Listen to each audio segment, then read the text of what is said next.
창세기 46장을 공부하겠습니다.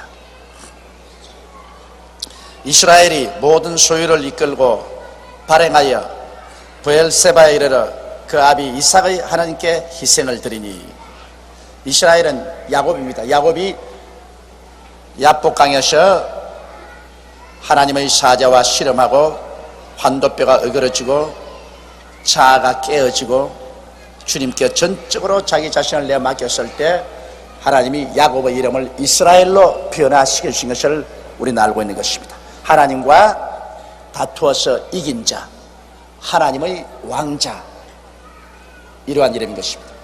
내가 살았을 때는 하나님과 다투어서 지고, 내가 깨어지면 오히려 하나님과 다투어서 이긴 자가 되는 것입니다.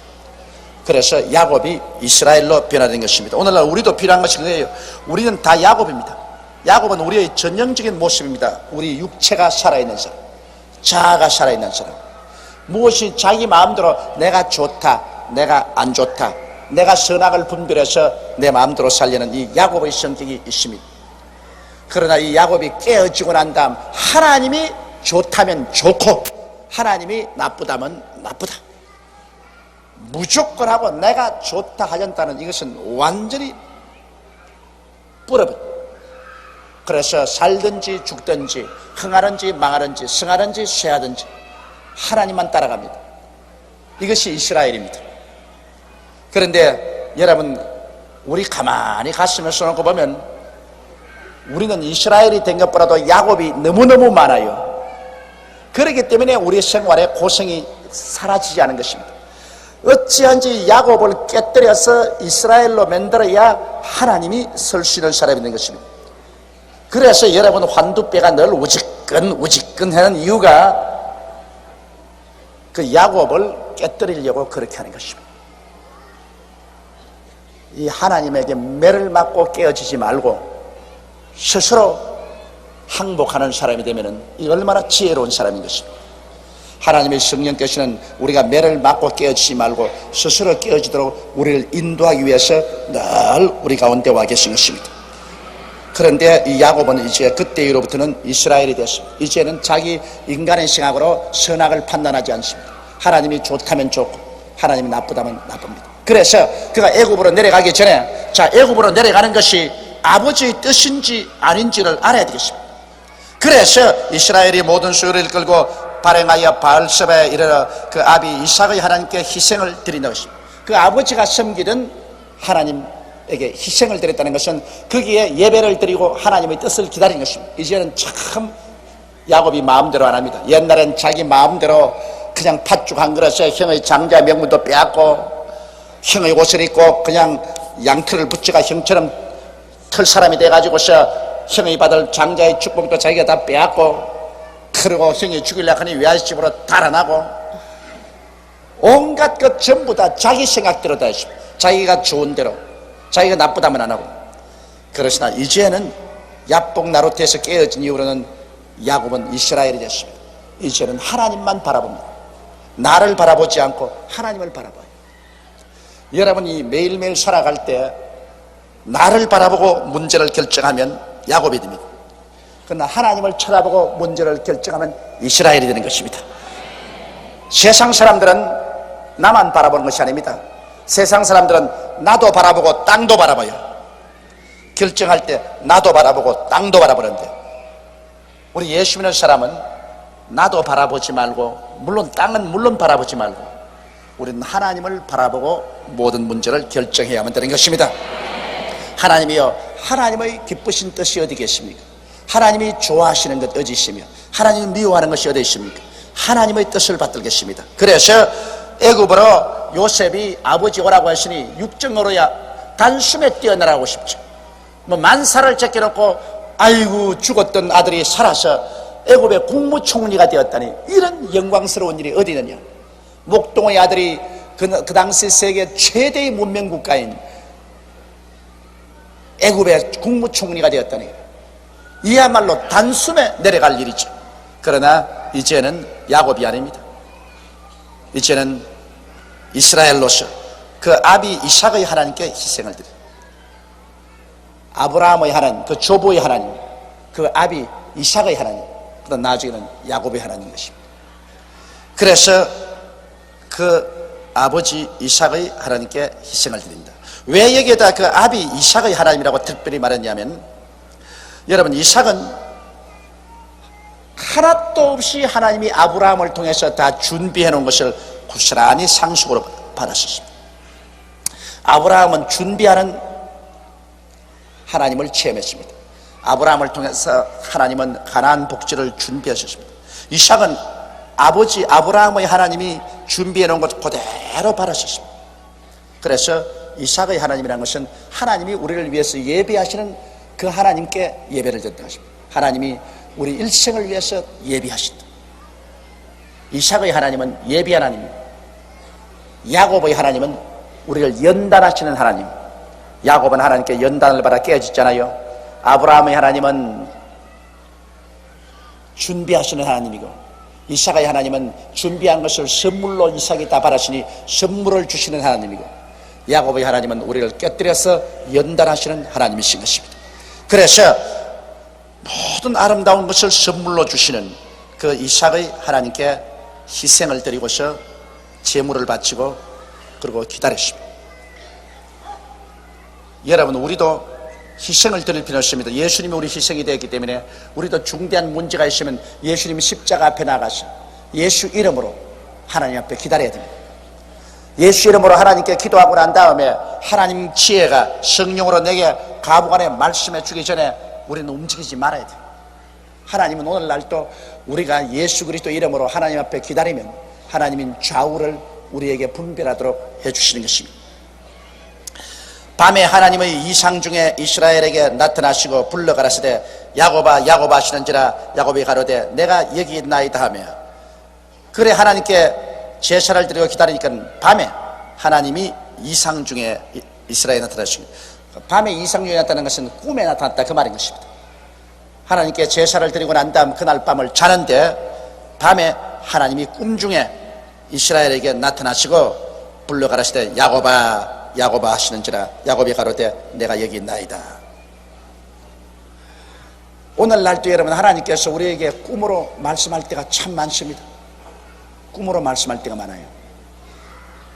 우리 성도들도 기도원에 가서 금식하고 기도하고 꿈으로 하나님께 응답을 잘 받아요. 원통하게도 오직 나만 꿈으로 응답을 못 받아요. 하나님이 오늘 날 불쌍히 여기서 오늘부터 꿈 좀 꾸게 해주면 좋겠어요. 근데 나는 꿈으로는 응답을 못 받는데 하나님께 엎드려 기도하면 뱃속에서 하나님이 성령이 가르쳐 주셔요. 이 뱃속에서 하나님이 기쁘면 기쁘다, 슬프면 슬프다, 안 되면 안 된다, 꾸짖으면 꾸짖는다. 이 뱃속에서부터 하나님의 지혜가 넘쳐나와서 말씀을 머릿속에서 말씀하는 거죠. 그래서 하나님이 각 사람에게 말씀하시는데 각양각색이 있습니다. 근데 저는 좀처럼 꿈으로 말씀하니, 나는 꿈이 됐다가는 큰일 납니다. 왜냐하면 내가 가만히 지금까지 살아오면서 내가 꿈 꾼 것을 돌아보니까 내 꿈은 꼭 거꾸로 돼요. 내 꿈은 거꾸로 해석하면 틀림없어요. 그러니까 그 꿈을 어떻게 믿어요? 그러므로 저는 저 자신의 꿈은 안 믿습니다만, 그러나 오늘날 또 하나님께서는 꿈으로 환상으로 사람들에게 말씀을 하신다. 여기 구약시기에 보면 거의 하나님이 꿈으로 말씀을 하시고, 또 그렇지 않으면 실제적으로 천사가 눈에 보이게 나타나서 메시지를 전한 예가 많이 있습니다. 3절에 하나님이 가라사대 나는 하나님이라 내 아비의 하나님이니 애굽으로 내려가기를 두려워 말라. 내가 거기서 너로 큰 민족을 이르게 하리라. 하나님께로부터 레마를 받았습니다. 할렐루야. 레마를 받았습니다. 그러니 하나님께 직접 이 레마를 받은, 레마라는 것은 하나님의 뜻을 그 당시에 직접으로 보여주는 것 레마인데, 성경에 기록해서 옛날에 말씀한 것이 아니고 지금 그 말씀으로 내게 가르쳐 주는 것이 레마인데, 이 레마를 받으면 그 믿음이 생겨요. 믿음은 들음에서 나며 들음은 그리스도의 말씀으로 말한다고, 그리스도의 말씀을 지금 들어서 레마가 있습니다. 지금 듣는 말씀이 레마예요. 과거에 기록한 말씀이 아니고 지금 내가 듣는 말씀, 그게 환상으로 듣든 꿈으로 듣든 지금 설교를 듣다가 그것이 내 마음에 부딪혀오든 지금 듣는 말씀, 이것이 내 마음의 믿음이 되는 것입니다. 그래서 여기에 야곱 즉 이스라엘은 하나님께로부터 애굽으로 내려가라는 분명한 레마를 받았습니다. 우리도 무엇을 한지 레마를 받고 일을 해야 된다. 레마를 받고 일을 하면 믿음으로 일할 수 있는 것입니다. 또 레마를 받지 않고 일을 하면 믿음으로 일하지 못하게 되는 것입니다. 그러니 이제 야곱은 애굽으로 내려가는 것을 두려워할 필요가 없습니다. 하나님께서는 이제 허락받았습니다. 옛날 그의 조부 아브라함은 애굽으로 내려가려는 하나님의 레마도 안 주었는데 그 아내와 조카를 데리고 애굽으로 내려갔다가 비극을 만나서 그 아내를 바로에게 시집을 보내는 비극을 맞았습니다. 그건 하나님이 가라고 안 했는데 자기가 갔기 때문에 그래요. 그러나 이번에는 하나님이 야곱에게는 내려가라, 두려워하지 말고 내려가라. 하나님이 내려가는데 뭐 인정 믿음이 딱 생기십니다. 내가 너로 큰 민족을 이루게 하리라. 그 다음 4절에 내가 너와 함께 애굽으로 내려가겠고 정녕 너를 인도하여 다시 올라올 것이며 요셉이 그 손으로 내 눈을 감기리라 하시느니라. 하나님의 레마를 받고 우리가 일을 하면 하나님이 함께 해 주시는 것입니다. 내가 너와 함께 애굽으로 내려가겠다 했으면 하나님이 같이 하겠다 그 말씀인 것입니다. 우리가 하나님 레마를 받으면 두렵지가 않아요. 하나님 레마를 받고 나면 하나님이 같이 계시는데 하나님이 함께 하는데 두려울 게 뭐예요? 눈에 아무 증거 안 보이고 귀에는 아무 소리 안 들리고 손은 잡히는 건 없어도 하나도 두렵지 않습니다. 그것은 천지를 지으신 하나님이 함께 계시는데 무엇이 우리를 패망케 할 수가 있겠습니까? 만일 하나님이 우리를 위하시면 누가 우리를 대적하리요라고 성경은 말하고 있는 것입니다. 5절에 야곱이 브엘세바에서 발행할새 이스라엘의 아들들이 바로의 태우려고 보낸 수레에 자기들의 아비 야곱과 자기들의 처자를 태웠고, 자, 요셉이 국무총리가 되었으니 바로 왕의 이름으로 요새 말하면 아마 제일 좋은 캐딜락이나 그렇지 않으면 BMW나 벤츠나 막 이런 좋은 차를 보냈을 거예요. 아주 좋은 차. 그러니 막 이 촌놈으로서는 막 눈을 막 둘이 뜨는 거라 막. 어휴, 이런 좋은 차. 가나안에 있는 그 모든 목자들이 와가지고 보고 눈이 휘둥그레졌습니다. 왜냐하면 애굽에 바로 임금이 내려보낸 그 좋은 수레를 타고 애굽으로 갑니다. 어제까지 지나 내나 별 수 없던 사람인데 갑자기 그렇게 됐어요. 그래서 아들 덕분으로 70인의 가족들이 큰 영광 중에서 애굽으로 내려갑니다. 여러분, 족불 크지만은 성경에는 족불이 굉장히 많아요. 그러니까 이 잘못된 족불이 나쁘지 잘된 면에서는 반드시 족불하고 때릴 수가 없어요. 이 요셉이 한 사람 되니까 그 11 형제와 아버지까지를 다 애굽으로 데려와서 고센 땅에서 잘 살게 돼. 요사이 같으면 시문에 대스특필로 나고 족벌이라고 야단 법석을 할 것입니다. 그러나 내가 볼 때는요, 이 동양 예의지국에서는 별 도리 없이 자식은 부모를 섬겨야 되고 또 형제간에 우애가 있어야 된다고 늘 가르치 않습니까? 그렇죠? 부모 섬기고 형제간에 우애 있으라 그러는데 인간이니까 한 사람이 형제간 중에 잘 살게 되면 부모 모셔야 되고 못 사는 형제들 다 곁에 갖다 놓고 난 다음에 밥 먹고 살게 해야 되고, 그러니 자연적으로 족벌이 되는 것입니다. 그 도만 넘치지 아니하면 족벌도 괜찮은 겁니다. 도가 넘치니까 문제지. 이스라엘을 애굽에서 이끌어낼 때 족벌이 이끌어냈습니다. 모세와 아론과 미리암 세 형제간이에요. 모세는 동생이고 아론은 형님이고 누님은 미리암이고, 모세는 선지자고 아론은 제사장이고 누님도 미리암도 제사장이었습니다. 요사이식으로 족불로 때려버리시면 이스라엘 애굽에서 나오지도 못했어요. 우리가 사도들도 보면은 사도들도 형제들이요. 베드로와 안드레는 형제들, 야고보와 요한도 형제들이요. 예수님이 승천하고 난 다음 예루살렘 총회 회장인 야고보는 예수님이 동생 야고보입니다. 그리고 그 다음 유다서를 쓴 기자는 바로 예수님의 육으로 동생 유다입니다.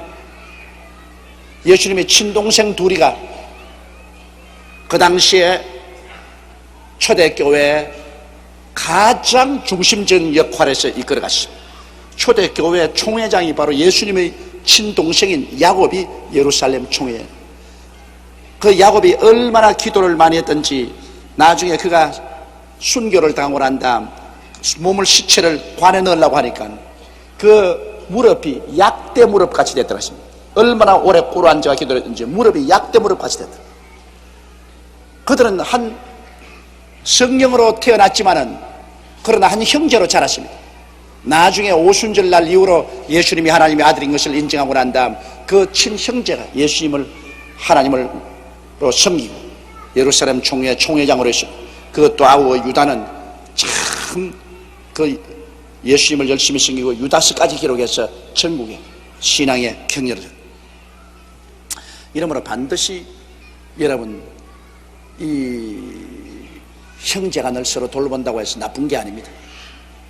무조건 하고 자꾸 나쁘다고 하면 우리 한국 동양 예의지국이 어떻게 되면 그러면 부모도 멀리해버리고 형제도 다 멀리해버리고 이제 내 혼자만 산다. 남이가 죽든 말든 이러면 이건 더 나빠지는 것입니다. 더 나빠져요. 그러니까 도를 넘치지 마라. 정의를 저버리고 사리사욕에 취하지 마라. 그러나 부모를 섬기고 자기의 골육 친척을 돌보는 것은 절대로 등한해서는 안 됩니다. 성경에는 말씀하기를 자기의 골육을 돌보지 않은 자는 안 믿는 자보다 더 못하다고 성경은 말하고 있는 것입니다.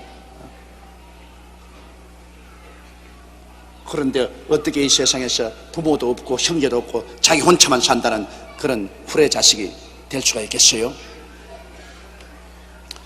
여기에 요셉은 전 가족을 다 불러내렸습니다. 그래서 6절에 보면 그 생축과 가나안 땅에서 얻은 세물을 이끌었으며 야곱과 그 자손들이 다 함께 애굽으로 갔더라. 자, 요셉 한 사람 출세하니 아버지가 그 모든 자식들을 다 데리고 애굽으로 내려가는데 그 자식 수가 다 합쳐서 70명이었습니다. 야곱 한 사람 몸에 그 당대 자손들이 태어난 식구를 다 합치니까 70명이라 참 낳기도 많이 낳아서 그게 비교하면 우리는 낳은 것도 아니야. 우리는 셋밖에 안 낳았는데 그런데 야곱은 70명이야. 당대 70명. 우리도 그렇게 할 걸 잘 못했는지 몰라. 이와 같이 야곱이 그 아들들과 손자들과 딸들과 손녀를 곧 그 모든 자손을 데리고 애굽으로 갔더라. 이제 야곱의 식구 이야기입니다. 이거는 여러분께서 그냥 들어놓으세요. 애굽으로 내려간 이스라엘 가족의 이름이 이러하니라.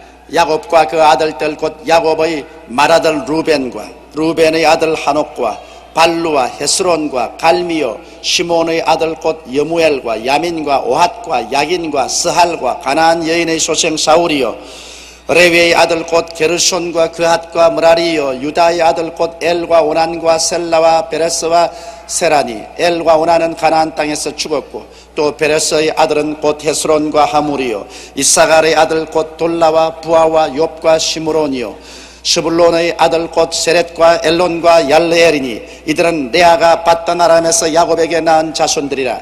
그 딸 디나를 합하여 남자와 여자가 33명이며 가스의 아들 곧 시본과 학기와 순이와 에스본과 에리와 아로디와 아렐리오 아셀의 아들 곧 임나와 이스아와 이스비아와 이름도 힘들기도 하다.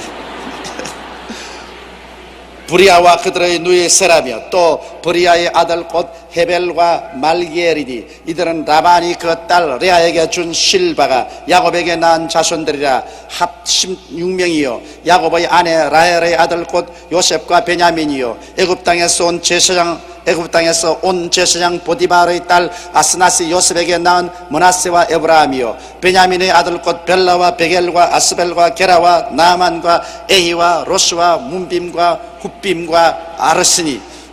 왜 이름을 이렇게 희한하게 지었는지 모르겠습니다. 나보고 와서 지으라 했습니다. 의미가 있는 이름을 지어줄 것인데 의미도 모르겠어.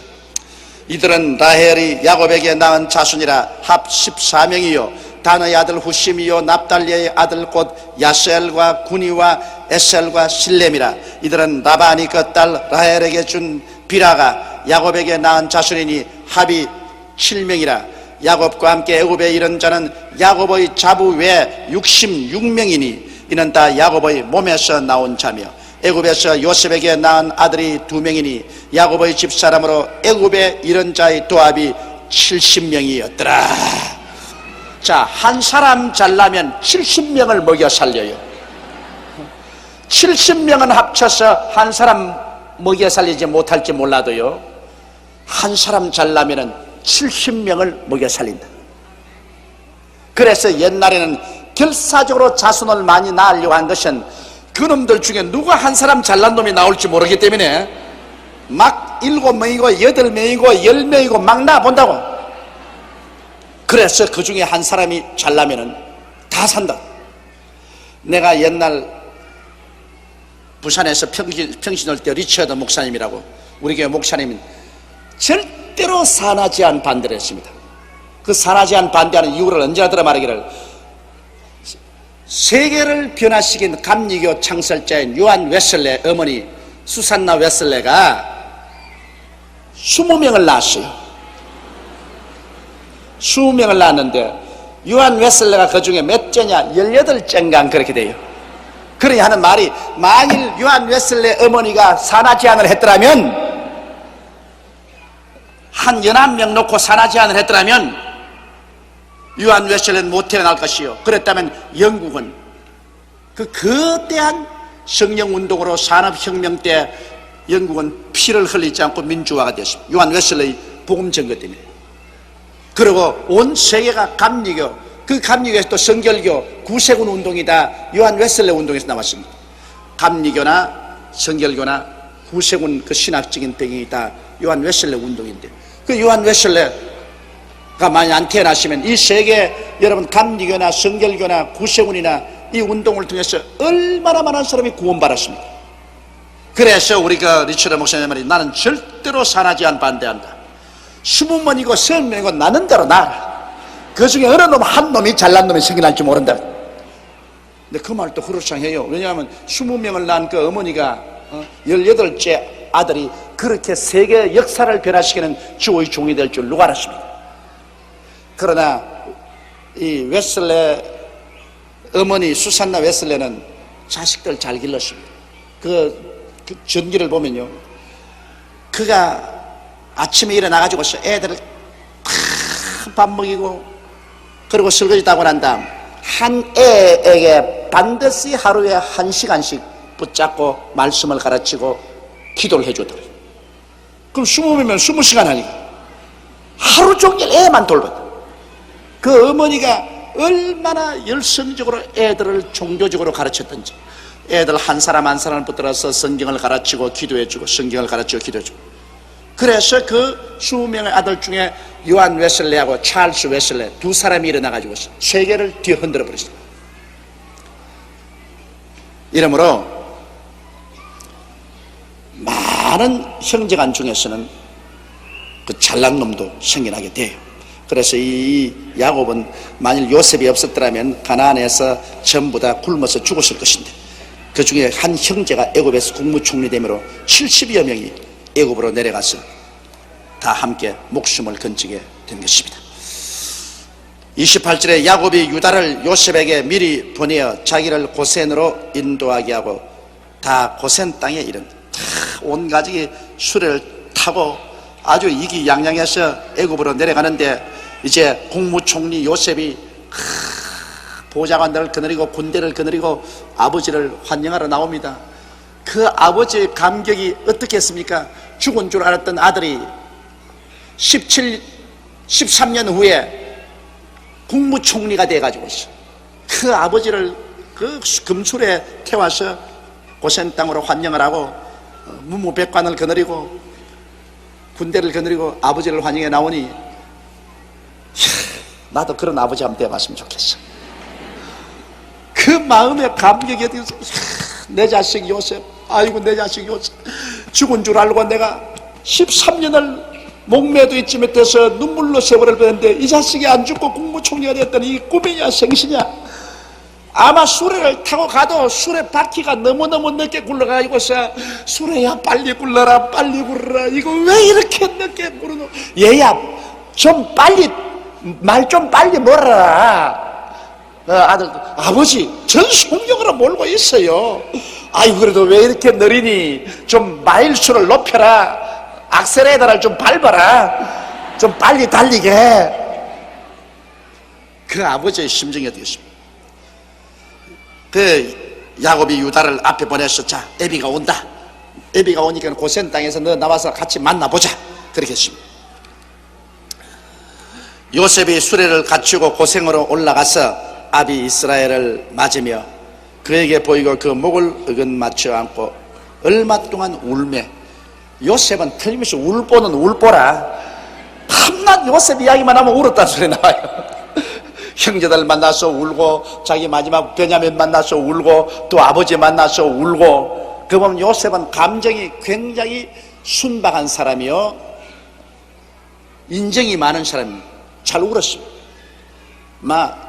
물론 감정이 순박 안 해도 울기는 울었을 거라.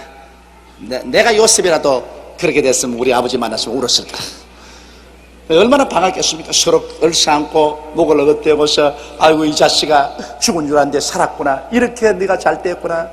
아버지 보고 싶었어요. 그러고 난 다음 둘이가 얼싸안고 부자간에 얼마나 목 놓아 울었겠습니까? 울음도 이런 울음은 아주 기가 막히게 기분이 좋은 울음인 것입니다. 이거는 울면 울수록 기분이 더 좋아요. 이 원한에 쓰라린 눈물을 흘렸어야 안 되겠지만은 이 기쁨 눈물이야 흘리면 흘릴수록 좋지 않습니까? 피는 물보다 진하다는 것은 여러분 절대로 거짓말이 아닙니다. 사람이 좋을 때는 이웃 사촌이라고 까짓것 형제가 믿을 필요가 있나. 이웃이 더 좋다 이러지만은 그건 좋을 때는 좋아요. 그러나 큰 환란이 닥쳐오면 여러분 이웃 사촌은 다 도망을 쳐버립니다.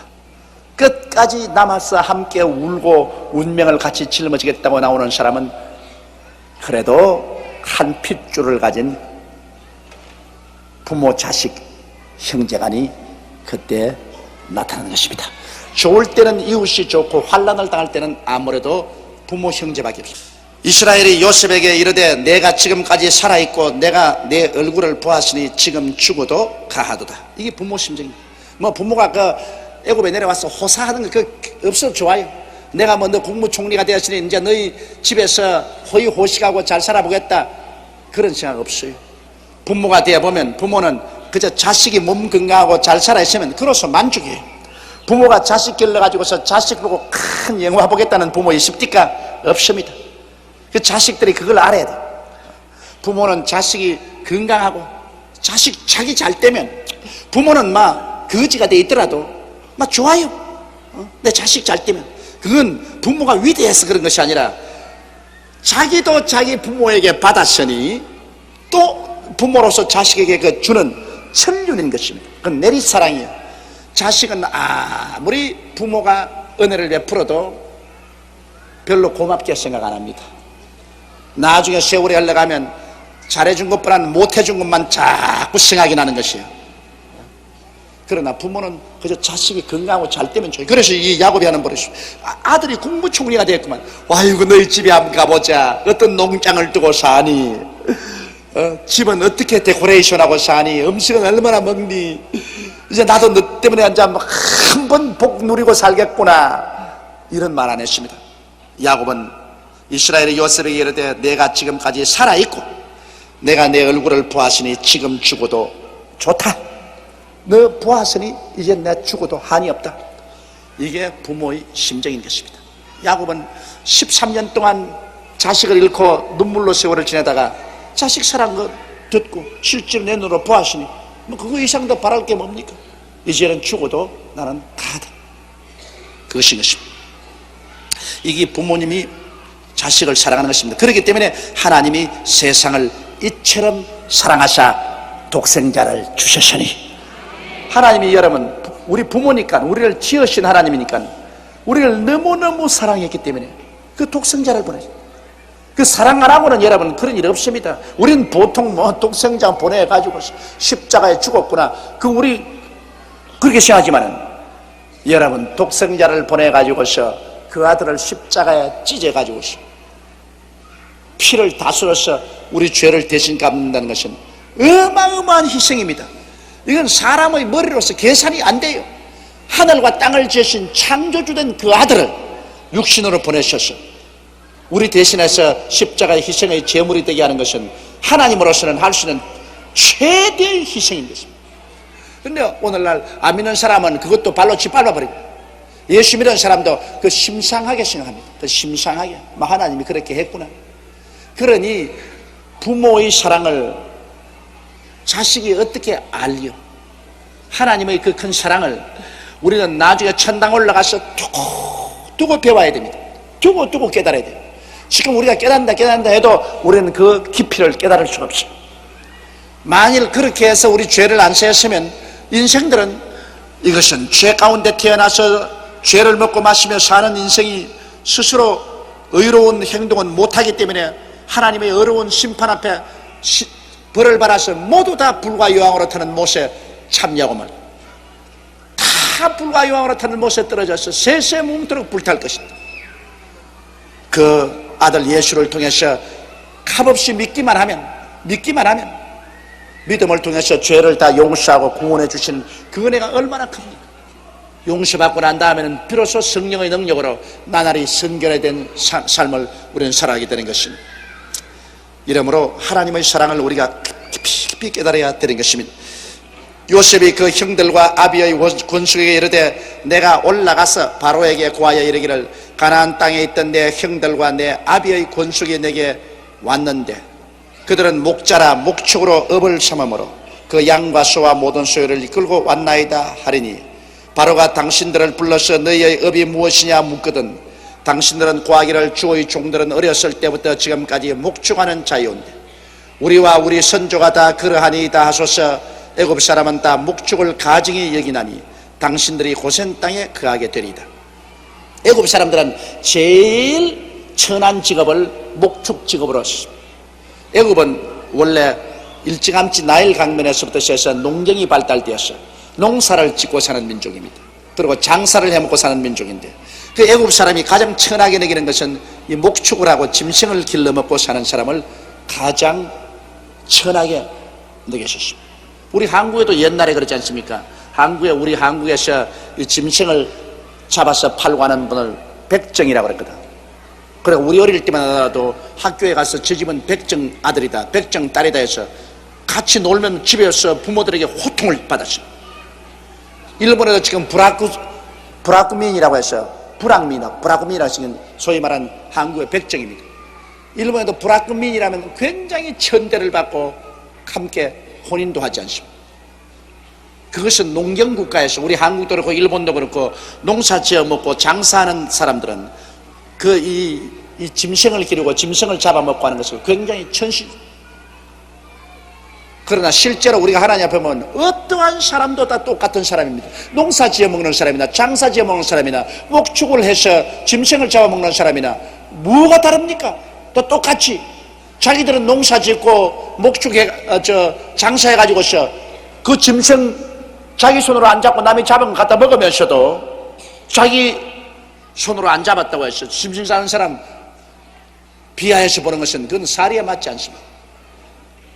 더구나 하나님의 택한 백성은 농사 짓고 장사하는 쪽에서 택한 것이 아니라 목축을 하는 아브라함과 이삭과 야곱의 거기에서 하나님이 이스라엘을 택한 것입니다.